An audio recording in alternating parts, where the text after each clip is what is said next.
मोदी सरकार ने वक्फ amendment bill 2024 लाकर एक असंवैधानिक बिल जो कि सामाजिक सलोखा बिगाड़ने का काम कर रहा है, भाईचारा बिगाड़ने का काम कर रहा है और इसी के साथ साथ सरकार अल्पसंख्यकों की, मुस्लिम समाज की जितनी धार्मिक संस्थाएं हैं, उनकी जो ज़मीनें हैं, इसे कब्ज़ा करना चाहती है और कब्ज़ा करके अपने प्राइवेट दोस्तों को बेचने का इनका इरादा तो नहीं है, ऐसा लग रहा है। इसी के लिए हमने आज इस पत्रकार परिषद के माध्यम से इस वक्फ अमेंडमेंट बिल 2024 का विरोध करने के लिए इसे आयोजित किया और हम जनता से अपील कर रहे हैं कि आप तमाम लोग इस बिल को, जो कि आज जॉइंट पार्लियामेंट्री कमेटी पार्लियामेंट के सामने रिव्यू के लिए है, जेपीसी ने 30 अगस्त को एक एडवर्टीजमेंट निकाला और उन्होंने लोगों से सुझाव, ऑब्जेक्शंस 14 सितंबर तक की तारीख दी है। उसके अंदर आपको अपने ऑब्जेक्शंस दाखिल करना है। हम सबसे अपील कर रहे हैं, सारे समाज के लोगों से अपील कर रहे हैं कि आप लोगों को मिलकर इस वक्त अमेंडमेंट बिल 2024 का विरोध करना पड़ेगा, क्योंकि आज आप इस बिल का विरोध नहीं करेंगे तो आज मुसलमानों की बारी है, कल हो सकता है सिख भाइयों की, गुरुद्वाराओं की जो ट्रस्ट की ज़मीन है उसकी बात होगी, क्रिश्चियन समाज की जितनी ज़मीनात हैं, उनके स्कूल्स हैं, उसकी ज़मीन पर सरकार की नज़र होगी। तो ऐसा इस ड्रैकोनियन लॉ को विरोध करने के लिए मैं आप सबसे अपील करता हूं कि अपना ऑब्जेक्शन फाइल करिए। एक वेबसाइट, एक पोर्टल बनाया गया है जो पूरा आपको टेम्पलेट देता है और डायरेक्ट करता है ईमेल पर। जॉइंट पार्लियामेंट्री कमेटी सांसद के इस ईमेल पर वो डायरेक्ट करेगा और वो आपको चाहिए कि उस पर जाकर अपना नाम दर्ज करें। मैं आपको एक छोटा सा डेमो इसका दे दूं। अगर आप गूगल पे जाएंगे, वक्फ बिल 2024, ये आपको टाइप करना पड़ेगा, WAQFBILL 2024। आप इसे टाइप करिए, आपके पास ये लिंक खुलेगी, रिजेक्ट वक्फ अमेंडमेंट बिल 2024। इसे आपको क्लिक करना है। क्लिक करने के बाद अपना नाम दर्ज करिए। इसमें आप जो भी नाम डालेंगे आपका, जैसा उमर फारूकी, इसे डालने के बाद आपको ये सेंड ईमेल ऑप्शन दबाना है। ये सेंड ईमेल ऑप्शन आपके ईमेल पर डायरेक्ट करेगा और आपका टेम्पलेट यहाँ पर तैयार है। आप इसमें खुले तौर पर लिख रहे हैं कि हम इस बिल का विरोध करते हैं और इसे इम्प्लीमेंट नहीं किया जाना चाहिए। सेंड बटन दबाइए और इसमें अपना ऑब्जेक्शन दर्ज करिए, संविधान को बचाने का काम करिए। और हम इस आपके माध्यम से बताना चाहते हैं कि अगर सरकार इस बिल को वापस नहीं लेती है तो हम all India Muslim personal law board से रहनुमाई लेकर, सारे समाज के घटकों से रहनुमाई लेकर सुप्रीम कोर्ट में जाने की भी हमारी तैयारी है। उम्मीद है इंशाअल्लाह कि संवैधानिक प्रावधान के माध्यम से ये बिल टिक नहीं पाएगा, कॉन्स्टिट्यूशनली ये सक्सेसफुल नहीं होगा और हिंदुस्तान की अदलिया इस बिल को रोकने का काम करेगी।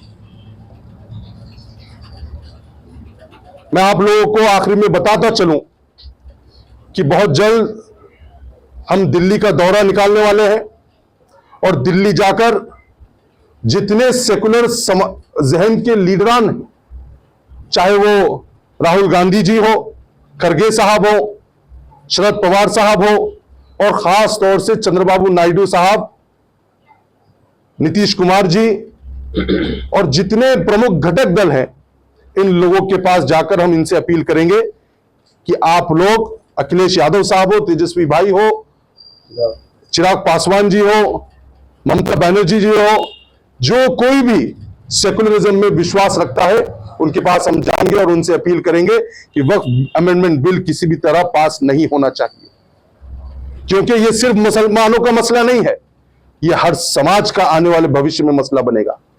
इसीलिए हमारी आप सबसे अपील है, जनता से अपील है कि इसका विरोध करिए। इसका विरोध आप ईमेल के द्वारा कर सकते हैं, जिस तरह मैंने बताया, आप लेटर लिख सकते हैं, उसका एड्रेस वेबसाइट पर है, वो भी हम आपको प्रोवाइड कर देंगे।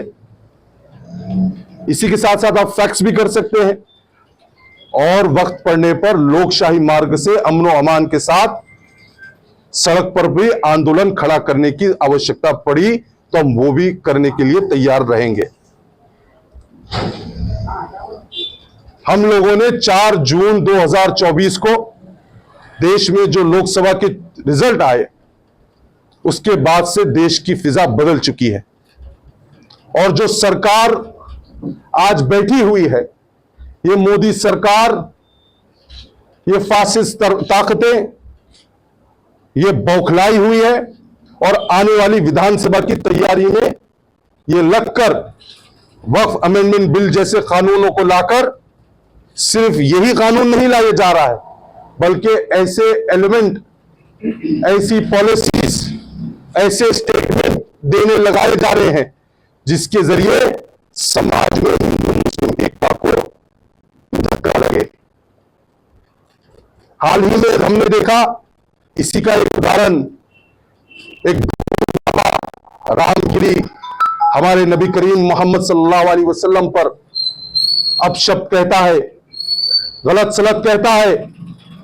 हमारी सरकार को चेतावनी है कि हम सब बर्दाश्त कर सकते हैं, लेकिन हमारे नबी करीम मोहम्मद सल्लल्लाहु अलैहि वसल्लम पर कोई भी अगर बेहुरमती करेगा तो वो बर्दाश्त नहीं किया जाएगा। मुसलमान ही नहीं बल्कि हर समाज मोहम्मद सल्लल्लाहु अलैहि वसल्लम की इज्जत करता है, और आप इस तरह बात करके सिर्फ मुसलमानों के ही दिल को ठेस नहीं पहुंचा रहे, बल्कि हिंदुस्तान की जो एकता अखंडता है उसको ठेस पहुंचाने का काम कर रहे हैं। उन्हीं का एक टट्टू छोटा नीतीश राणे भी कहता है कि मुसलमानों को हम घुसकर मारेंगे। मुझे यह समझ नहीं आ रहा है कि महाराष्ट्र में सरकार है या नहीं है, लॉ एंड ऑर्डर की परिस्थिति क्या चल रही है, क्या महाराष्ट्र की पुलिस सोई हुई है, क्या इन्हें यह समझ नहीं आ रहा कि हेट स्पीच दी जा रही है, मारने की बात हो रही है। महाराष्ट्र के डायरेक्टर जनरल ऑफ पुलिस से मेरी अपील है कि आप सुप्रीम कोर्ट की गाइडलाइंस को पढ़िए, हेट स्पीच के बारे में जो कहा गया उसे पढ़िए, और पढ़कर इन दोनों को जेलों की सलाखों के पीछे डालने की हमारी मांग है। और अगर यह नहीं होगा तो आने वाले वक्त में लोकशाही मार्ग के साथ आंदोलन खड़ा किया जाएगा। हमने हाल ही में एक हादसा देखा, वो हादसा यह था कि एक बुजुर्ग को 40 गांव के हमला किया जाता है, उन पर एक शक के बिना पर माना जाता है। महाराष्ट्र की संस्कृति शर्मिंदा हुई। ये सारे जो कारनामे हो रहे हैं, ये सरकार के प्री प्लान कारनामे, ऐसा हमारा खुला आरोप है।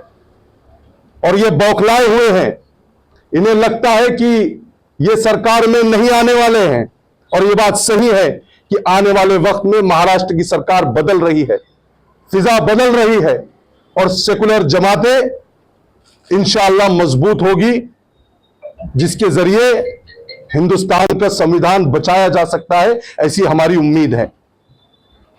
मैं सियासी बात नहीं करना चाह रहा हूं, लेकिन इन लोगों पर कार्रवाई होना बहुत जरूरी है, ऐसी हमारी मांग है। और इसी के साथ साथ